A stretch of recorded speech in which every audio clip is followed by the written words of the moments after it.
ایک دوست کہنے لگے کہ میرے پاس موبائل تھا، ٹچ موبائل، بچے نے غلطی سے اس کو کپڑوں والی مشین جو دھونے والی ہوتی ہے واشنگ مشین اس کے اندر ڈال دی، ہمیں نہیں پتا، کپڑے کے نیچے وہ موبائل پڑا ہوا ہے۔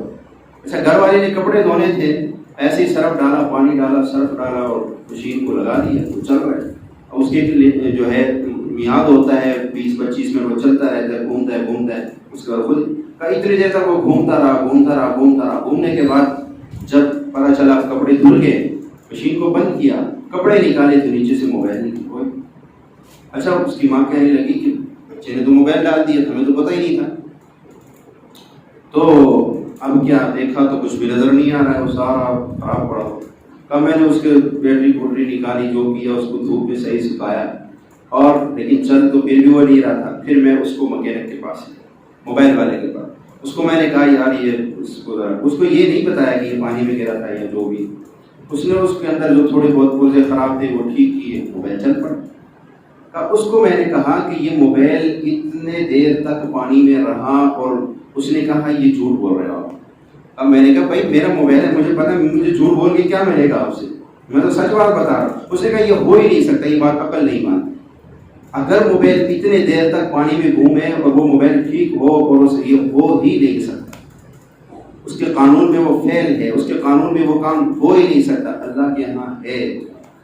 پھر اس نے بتایا کہ میرا موبائل خراب کیوں نہیں ہو، کہا اس لیے کہ جب میں نے موبائل لیا تھا میں نے اس کا 2.5% نکالا۔ اب 2.5% کیا ہے اس میں بھی انشاءاللہ جمعہ پڑھاؤں گا آپ کو، 2.5% سے کتنے لوگ مالدار ہوئے ہیں، اور 2.5% انسان کو کتنے مصائب سے، مشکلات سے، پریشانیوں سے نجات دلاتی ہے۔ 2.5% نکالا تھا اس کا میں۔ مثال کے طور پہ اگر میں نے 20,000 کا موبائل لیا ہے تو 20,000 کے موبائل کے بعد میں نے 500 روپے اللہ کے نام پہ دے دی کہ اس موبائل کا 2.5% ہے، بس یہ 2.5% نکلا، موبائل کو اللہ نے حفاظت، پھر لاک لگا دیے، وہ موبائل جہاں دوسروں کے خراب ہو جاتے وہ خراب نہیں ہوتا۔ اچھا کوئی بھی چیز آپ لو نا، اس کا 2.5% نکالا، حتیٰ کہ میرے حضرت میرے مرشد فرماتے ہیں کہ میں نے گھر لینا تھا، وہ گھر لینے سے پہلے میں نے اندازہ لگایا مجھے اتنے لاکھ کا گھر ملے گا، میں نے اس سے پہلے 2.5% نکال لی کہ اللہ 2.5% دے رہا ہوں، مجھے گھر چاہیے، دے دے۔ 2.5% پہلے نکال لی ہے۔ اللہ کے ساتھ نقد و نقد بات ہے، ادھار نہیں کرے گا اللہ کے ساتھ، اور جو اللہ کے ساتھ ادھار نہیں کرتا اللہ بھی پھر اس کو ادھار نہیں رکھتا، اس کے ساتھ بھی اللہ نقد معاملہ کرتا۔ ایک دوست نے گاڑی لی، بڑا خوش تھا، مجھے اچھی گاڑی ملی۔ میں نے اسے کہا کہ اگر تو اس گاڑی کو چاہتا ہے کہ یہ میرے پاس ہمیشہ رہے، یہ ایکسیڈنٹ سے بچ جائے، یہ نقصانات سے بچے، اس کے اوپر کوئی ایسی مصیبت نہ آئے کہ یہ لاکھوں روپے میرے ایک دم ضائع ہو جائے، گاڑی ہے چلتے چلتے ایک دم ایکسیڈنٹ ہوا، لاکھوں کی گاڑی وہیں ختم، کباڑ بن جاتا ہے۔ اللہ کے لیے کیا مشکل ہے، کئی گاڑی آپ دیکھتے کتنی مہنگی گاڑی ہوتی، یوں ٹکرا کباڑ بن گئی۔ وہ لاکھوں روپے جو بندے کو نظر آ رہے ہوتے وہ میرے تو لاکھوں کی گاڑی چل رہی ہے، وہ ایک دم ایندھن بن جاتا ہے۔ اللہ کے لیے کیا مشکل ہے۔ تو میں نے اس کو کہا کہ میں تجھے میری ایک بات پہ عمل کر، لیکن پہلے یہ مولوی جب صدقہ خیرات میں بیان کرتا ہے لوگ سمجھتے شاید یہ اپنے لیے کر رہے ہیں۔ تو میں نے کہا بھائی مجھے نہیں چاہیے، نہ میں نے آپ سے لینے ہیں، آپ یہ پیسے نکال کے اپنے علاقے میں غریبوں کو ڈھونڈ کے ان کو دے دیں۔ پھر میں نے کہا اب اس کو یقین آئے گا کہ ہاں اب یہ صحیح بات کر رہا ہے۔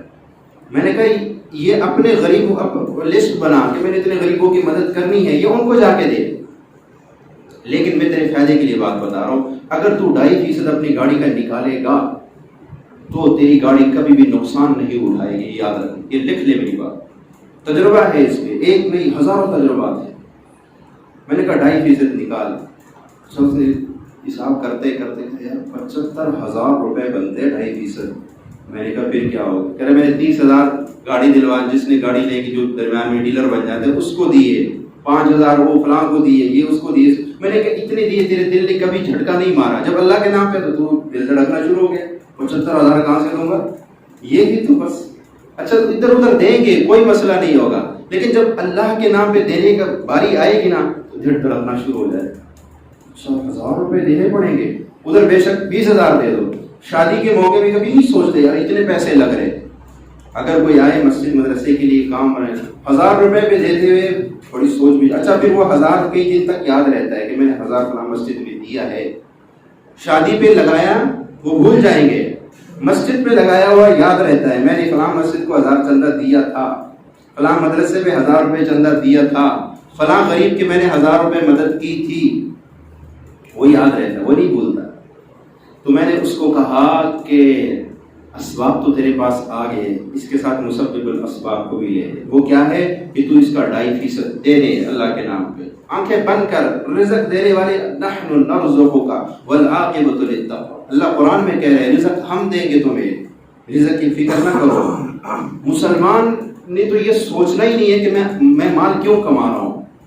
مسلمان پہلی نیت یہ رکھے کہ میں مال اس لیے کما رہا ہوں کہ میرا مال اللہ کے دین کی سربلندی کے لیے لگ جائے، میرا مال غریبوں کے لیے لگ جائے. یہ سوچ ہونی چاہیے مومن کی. نیت کے اوپر فیصلے ہوتے ہیں.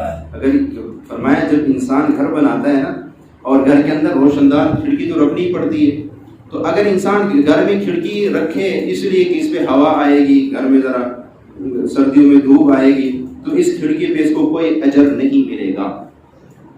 لیکن اگر وہ اس نیت صرف نیت کو بدل لے کہ یہ کھڑکی میں اس لیے بنا رہا ہوں کہ اذان کی آواز آئے گی اور میں مسجد کو جاؤں گا، اب یہ کھڑکی بنانے پہ اس کو ثواب ملے گا اور جب تک یہ قائم رہے گی اس کو ثواب ملتا رہے گا.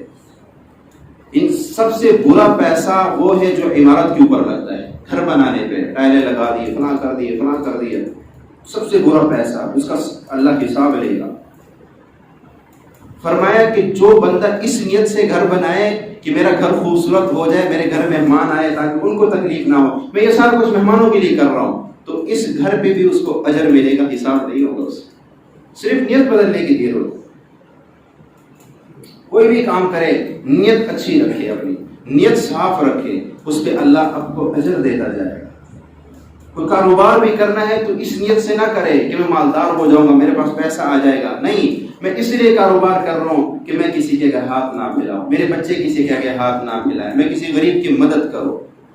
اس کاروبار میں بھی اللہ اجر دے گا. پھر نیت اپنی صاف رکھے. تو میں نے اس کو کہا کہ 2.5% تو نکال، پھر دیکھ تیری گاڑی کبھی نقصان نہیں اٹھائے گا. ایک بندہ کہنے لگا میں نے کاروبار کی، ایک کیا دوسرا کیا، نقصان. اچھا ایک بزرگ کے پاس گیا، میں نے کہا میں کاروبار کرتا ہوں نقصان ہوتا ہے.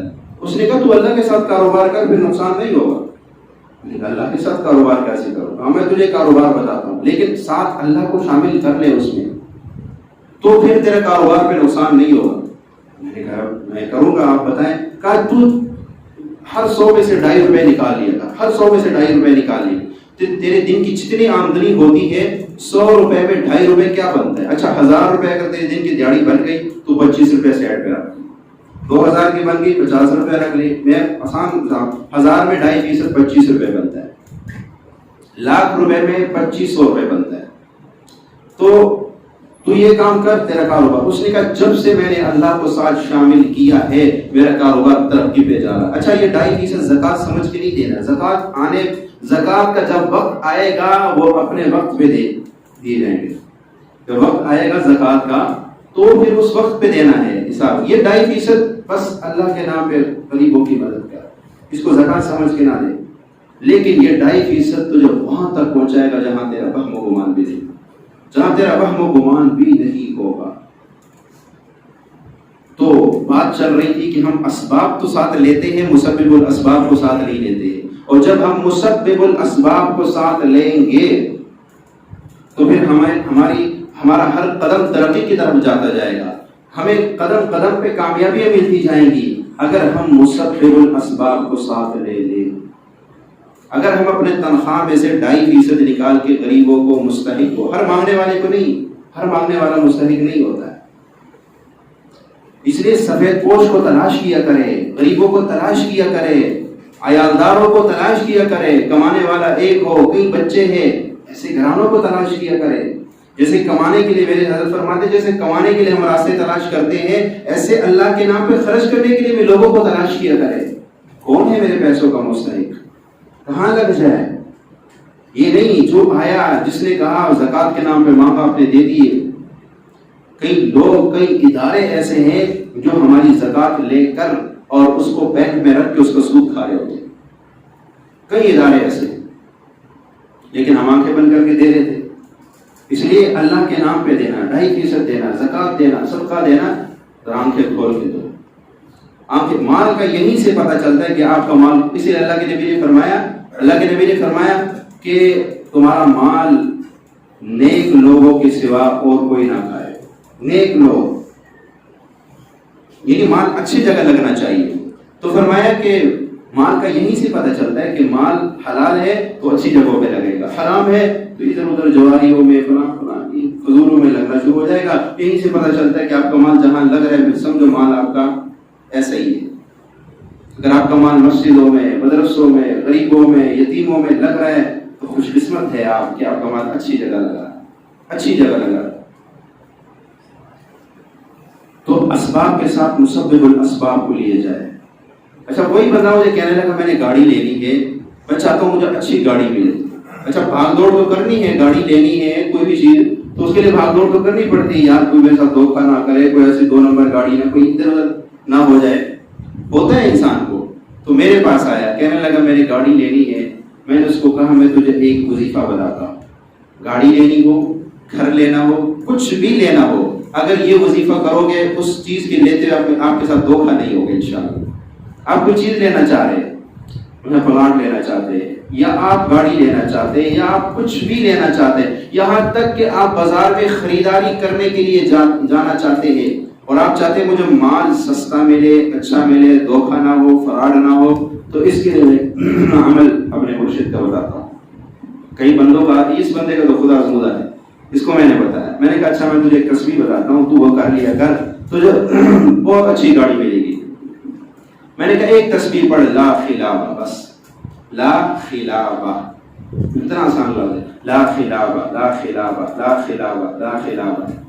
میں نے کہا تو یہ پڑھ بس.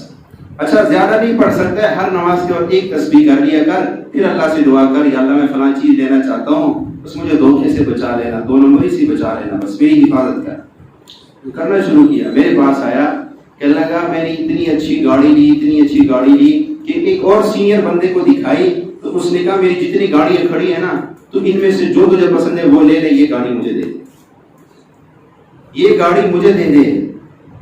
کہا یہ اس لفظ سے مجھے گاڑی ملی ہے.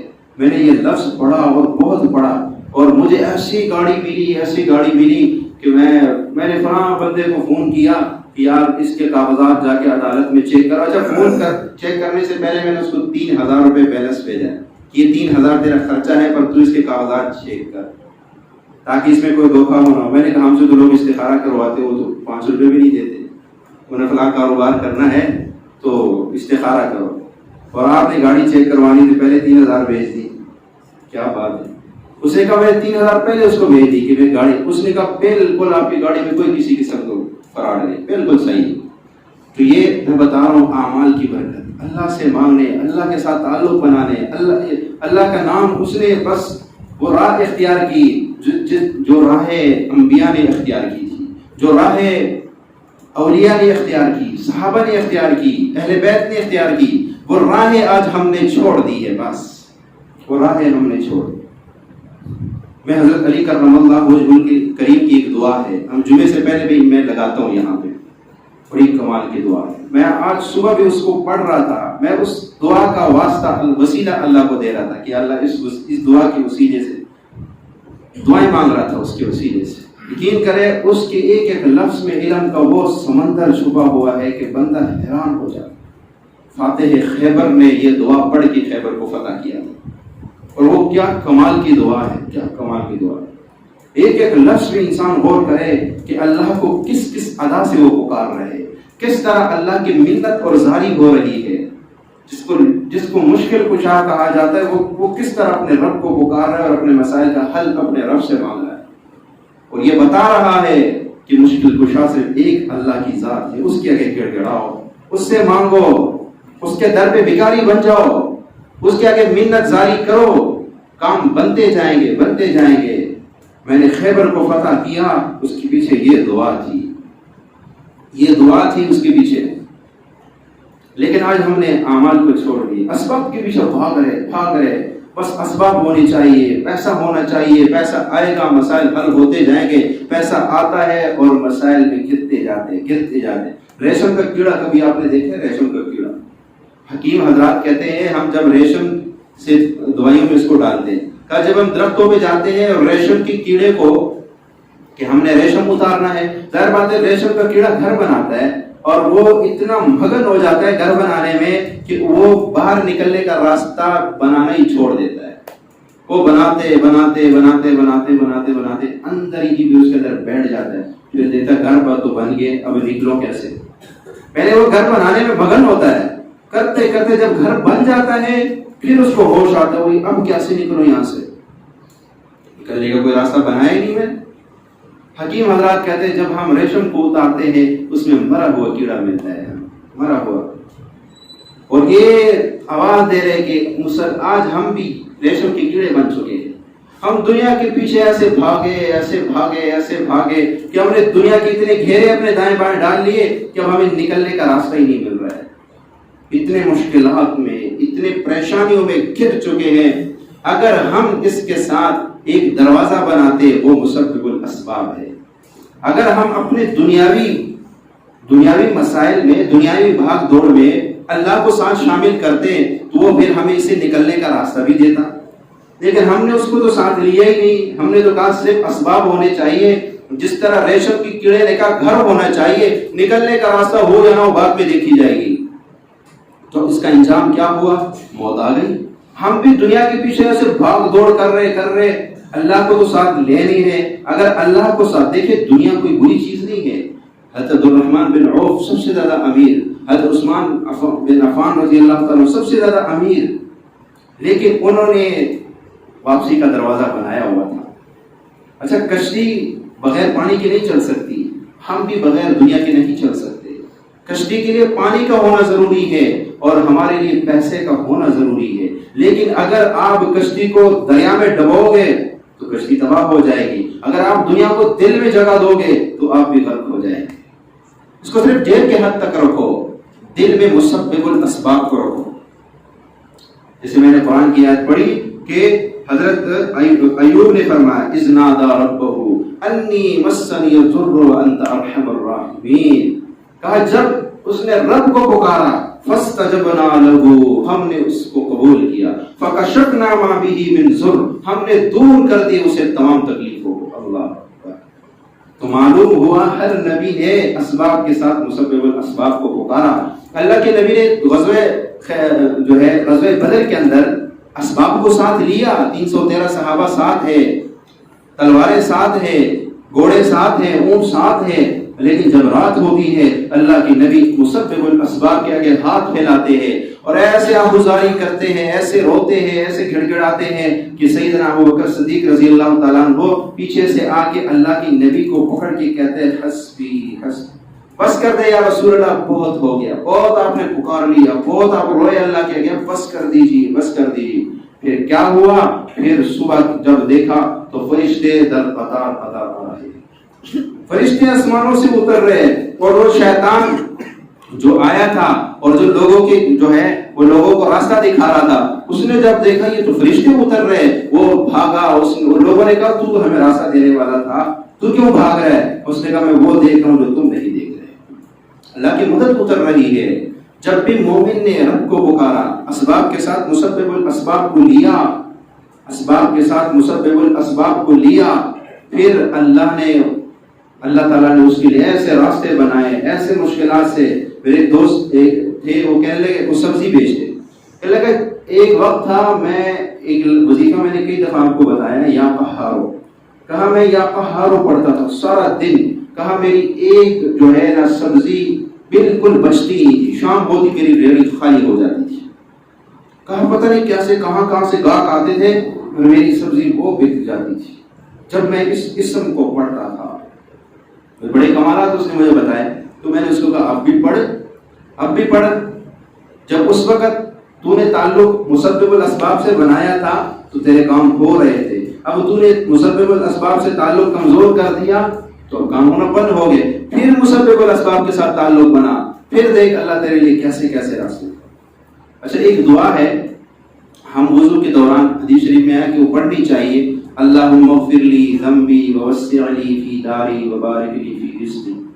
یہ دعا اس کے بڑے کمالات ہیں، بہت زیادہ کمالات ہیں. اچھا میں پیچھے گیا تھا احمد پور شرقیہ، میرے حضرت کا وہاں پہ بھی جگہ ہے، تو وہاں پہ محفل تھی ہمارے حضرت مرشد کی. تو ایک آدمی کھڑا ہوا، اس نے کہا کہ میں یہ دعا پڑھ رہا ہوں کئی عرصے سے، اور کہا کہ میرا مالک یہ بیٹھا ہوا ہے. ساتھ ہی اس نے بندے کو اشارہ کیا، مالک بھی کھڑا ہو گیا. کہا میں اس کے پاس ملازم تھا 4000 روپے تنخواہ پہ. کہا جب سے اس دعا کو وضو کے دوران پڑھنا شروع کیا ہے، آج میری ایسی دکان ہے جیسی اس کی ہے. آج ایسے ہی دکان کا میں مالک ہوں جیسے اس طرح یہ دکان کا مالک تھا. اور یہ سارا اس دعا کے برکت سے ہوا ہے کہ میں کیا کیا، میں نے مسبب الاسباب کو پکارنا شروع کیا. اللہ تو میرے لیے اسباب بنا دے، تیرے لیے کون سا مشکل ہے. اللہم اغفر لی، اللہ مجھے معاف کر دے. ذنبی، اللہم اغفر لی ذنبی، اللہ میرے گناہ معاف کر دے. ووسع لی فی داری، مجھے بڑا گھر دے دے. وبارک لی فی رزقی، اور میرے رزق میں برکت عطا فرما، میرے رزق میں برکت عطا فرما. تو کہا جب سے اس دعا کو میں نے پڑھنا شروع کیا، بلکہ ایک کتاب میں پڑھ رہا تھا، ایک عالم نے لکھا تھا کہ میں ایک مدرسے میں استاذ تھا. ہمارے مدرسے میں بزرگ آئے، اللہ والے تھے، آئے تو اچھا وہ ان کے ساتھ کچھ بندے اور بھی تھے، مدرسے میں آئے اور مدرسے کا وزٹ میں نے ان کو کروایا سارا. انہوں نے مجھے کہا کہ میں آپ کا گھر دیکھنا چاہتا ہوں. کہا میرا گھر تو تھا ایک کمرہ. اب میں وہ بار بار اصرار کرے کہ میں تو آپ کے گھر دیکھنا چاہتا ہوں، اب میں اس کو یہ تو نہ کہوں بھائی میرے گھر میں تو اور بندے کے آنے کی جگہ ہی نہیں ہے، گھر میں بیوی بچے ہیں اور میں ہوتا ہوں اور ایک کمرہ ہے میرا، تو مجھے تو میں ان کو کیسے گھر لے کے آؤں.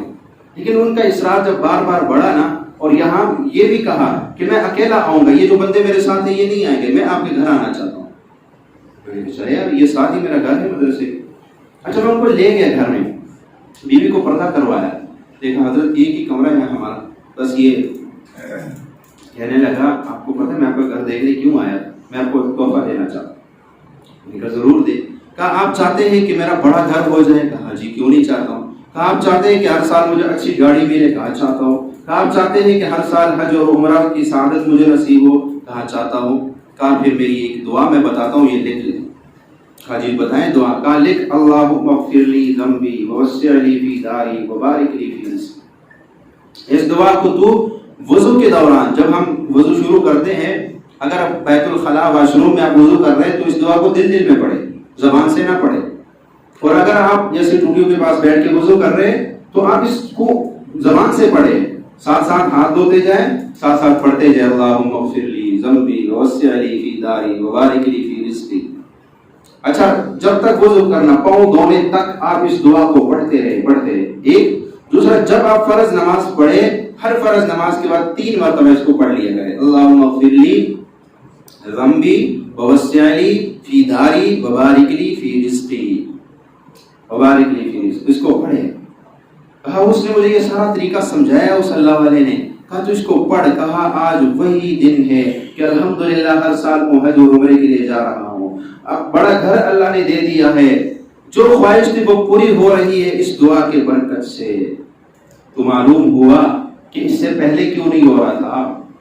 اب مسبب الاسباب کو ساتھ لے لیا کہ ہاں میرے مولا میرے اسباب ہے لیکن میرے اسباب کچھ نہیں کر سکتے. جب تیرا حکم ہوگا میرے سارے کام بننا شروع ہو جائیں گے. تو آج کے بعد ہم نے اسباب کے ساتھ مسبب الاسباب کو لینا ہے. صرف اس پہ توکل نہ کرے کہ میں تو کما رہا ہوں، میں تو ٹھیک ہوں، میرے تو اتنی آمدن آ رہی ہے، مجھے کیا ضرورت ہے ان اعمال کو کرنے کی. نہیں، جو رب دینا جانتا ہے وہ لینا بھی جانتا ہے. خیال کرنا. اس لیے قدم قدم پہ ڈرتے رہنا چاہیے. قدم قدم پہ اس کو ساتھ لے کے چلو گے تو کامیاب ہوگے. اگر اس کو ساتھ نہ لیا تو یہ اسباب یوں ختم ہو جاتے، پتہ بھی نہیں چلتا. اسباب ایسے منٹوں میں ختم ہو جاتے ہیں. ٹائم بتانا 8:22 ہو. تو اسباب کو ساتھ لینا، اسباب کو ساتھ لے کے چلیں گے، اسباب کے ساتھ مسبب الاسباب کو ساتھ لے کے چلیں گے تو ہم قدم قدم پہ کامیاب ہوں گے. آپ انبیاء کی زندگی اٹھائیے، انبیاء نے قدم قدم پہ مسبب الاسباب کو پکارا ہے کہ نہیں پکارا. حضرت موسیٰ علیہ السلام کے پیچھے فرعون جب لگا ختم کرنے کے لیے تو اس وقت موسیٰ علیہ السلام نے کس کو پکارا؟ مسبب الاسباب کو پکارا. کہ ان معی ربی سیہدین، کہ میرے ساتھ میرا رب ہے وہ مجھے راستہ دے گا۔ پھر اللہ نے راستے دیے کہ نہیں دیے؟ حضرت یونس علیہ السلام مچھلی کے پیٹ میں چلے گئے، مچھلی کا پیٹ کا اندھیرا، پھر سمندر کا اندھیرا، ان اندھیروں کے اندر اب کوئی اسباب بچنے کے نظر نہیں آ رہے ہیں، تو حضرت یونس علیہ السلام نے کیا کہا؟ لا الہ الا انت سبحانک انی کنت من الظالمین۔ تو آگے کیا ہوا؟ اللہ کہتے ہیں فاستجبنا لہ، ہم نے اس کی دعا قبول کی، ونجیناہ من الغم، اور ہم نے اس کو نجات دی اس غم سے، وَكَذَلِكَ نُنْجِي الْمُؤْمِنِينَ، اور اسی طرح ہم نجات دیتے ہیں مومنوں کو۔ معلوم ہوا کہ جو بھی مجھے پکارے گا، چاہے وہ قرض کا اندھیرا ہو، چاہے وہ بیماری کا اندھیرا ہو، چاہے وہ پریشانیوں کا اندھیرا ہو، مشکلات کا اندھیرا ہو، کاروبار کا اندھیرا ہو، بے روزگاری کا اندھیرا ہو، اولاد کی شادی نہ ہونے کا اندھیرا ہو، کسی بھی اندھیرے میں آپ پھنس جائے، آپ رب کو پکارنا شروع کر دے، پھر دیکھیے آپ کی پکار سنی جاتی کہ نہیں۔ وہ تو اندھیرا تھا مچھلی کے پیٹ کا، اندھیرے کی شکل میں آتے ہیں، قرض بھی ایک اندھیرا ہے، بیماریاں بھی ایک اندھیرا ہے، بے روزگاری بھی ایک اندھیرا ہے، رشتوں کا نہ ہونا بھی ایک اندھیرا ہے۔ یہ سارے اندھیرے اگر آپ کو گھیر لے تو آپ نے کیا کرنا ہے؟ رب کو پکارنا ہے۔ جس طرح یونس علیہ السلام نے رب کو پکارا، حضرت ابراہیم علیہ السلام کو جب آگ میں ڈالا گیا تو ابراہیم علیہ السلام نے کیا کہا؟ ابراہیم علیہ السلام نے اپنے رب کو پکارا، اپنے رب کو پکارا، تو پھر کیا ہوا؟ اللہ تعالیٰ نے کہا قُلْنَا يَا نَارُ كُونِي بَرْدًا وَسَلَامًا عَلَىٰ إِبْرَاهِيمَ، اے آگ ٹھنڈی سلامتی والی بن جا، نہ اتنی ٹھنڈی ہونا کہ ان کو ٹھنڈ لگ جائے، نہ اتنی گرم ہونا کہ ان کو گرمی لگ جائے، سلامتی والی بن جانا۔ اگر آپ بھی کسی آگ میں گھرے ہوئے ہیں، وہ آگ قرض کی شکل میں ہے، برس کی شکل میں ہے، بیماریوں کی شکل میں ہے، تنگدستیوں کی شکل میں ہے، غربت کی شکل میں ہے، پھر آپ رب کو پکاریں گے، اللہ کا وعدہ ہے وَكَذَلِكَ نُنْجِي الْمُؤْمِنِينَ، کہ اسی طرح ہم ایمان والوں کو نجات دیتے ہیں۔ اور معلوم ہوا کہ ایمان والا ہی رب کو پکارتا ہے، بے ایمان رب کو نہیں پکارتا ہے۔ بے ایمان کے جو ہے وہ اس کی نظر اسباب پہ ہوتی ہے، مسبب الاسباب پہ نہیں ہوتی ہے۔ ایمان والے کی نظر ہمیشہ مسبب الاسباب پہ ہوتی ہے، ہمیشہ مسبب الاسباب پہ ہوتی ہے۔ تو آج کے بعد ہم نے اپنے رب کو پکارنا ہے، ہر مشکل میں، ہر تنگی میں۔ دیکھیں میں نے آپ کو ایک بہت زبردست عمل دیا ہے، بہت زبردست عمل دیا، آپ اس کی قدر کریں اور آج کے بعد کرنا شروع کر دیں۔ جو نماز نہیں پڑھتے وہ پڑھنا شروع کر دیں آج کے بعد۔ اگر مالدار ہونا چاہتے ہو، اگر مالدار ہونا چاہتے ہو، اگر غربت اور تنگدستی سے نجات چاہتے ہو، اگر پریشانی اور قرضوں سے نجات چاہتے ہو، یقین کریں ہمارے شریعت نے تو ہمیں قدم قدم پہ راہیں دی ہے، کوئی آتا ہی نہیں اس طرح دنیا کے پیچھے بھاگ دوڑ۔ اچھا دنیا کے کام کتنے مشکل ہوتے ہیں وہ کر جاتے ہیں، شریعت کے کام کتنے آسان ہیں وہ نہیں کرتے۔ آج کے بعد یہ دعا یاد کر لے، یہ دعا آپ کو میں نے کہا بار بار عمرہ کرنا چاہتے ہو، حج کرنا چاہتے ہو، رزق کی فراوانی چاہتے ہو، اچھی گاڑی اچھا گھر چاہتے ہو، تو آج کے بعد اس دعا کو اپنے پلے باندھ لو۔ اللہم اغفر لی ذنبی ووسع لی فی داری وبارک لی فی رزقی۔ آج کے بعد اس دعا کو پڑھے، کتنی آسان دعا ہے۔ اللہ میرے گناہ معاف کر دے اور میری رزق میں برکت عطا فرما، مجھے بڑا وسیع کشادہ گھر عطا فرما۔ لیکن آپ اس میں دو نیت کیا کریں، جہاں آپ کہیں گے اللہم اغفر لی ذنبی، اے اللہ میرے گناہ معاف کر دے، اور آگے جب آپ کہیں گے اللہم اغفر لی ذنبی ووسع لی فی داری، جب آپ کہو گے نا یا اللہ مجھے بڑا گھر دے، تو اس میں آپ نے صرف دنیا کے گھر کی نیت نہیں کرنی ہے، آپ نے یہ نیت کرنی کہ اللہ آخرت میں بھی بڑا گھر دے۔ اور وبارک لی فی رزقی، جب آپ کہو گے اللہ میری رزق میں برکت دے، وہاں آپ نے صرف دنیا والا رزق نہیں، اللہ میری روحانی رزق میں برکت دے۔ یہ نماز، یہ روزہ، یہ اللہ کو پکارنا، یہ تسبیح، یہ روحانی رزق ہے۔ بعض کے اوپر جسمانی رزق کی تنگی ہوتی ہے اور بعض کے اوپر روحانی رزق کی تنگی ہوتی ہے۔ ہمارے اوپر زیادہ اس وقت ہم روحانی رزق کے جو ہے وہ تنگی ہے ہم کے اوپر، اور اس کے لیے ہم کوئی پریشان نہیں ہے۔ دنیا میں تنگی آ جائے تو بڑی پریشانی ہوتی ہے۔ اللہ ان باتوں پہ عمل کرنے کی توفیق عطا فرمائے۔ وآخر دعوانا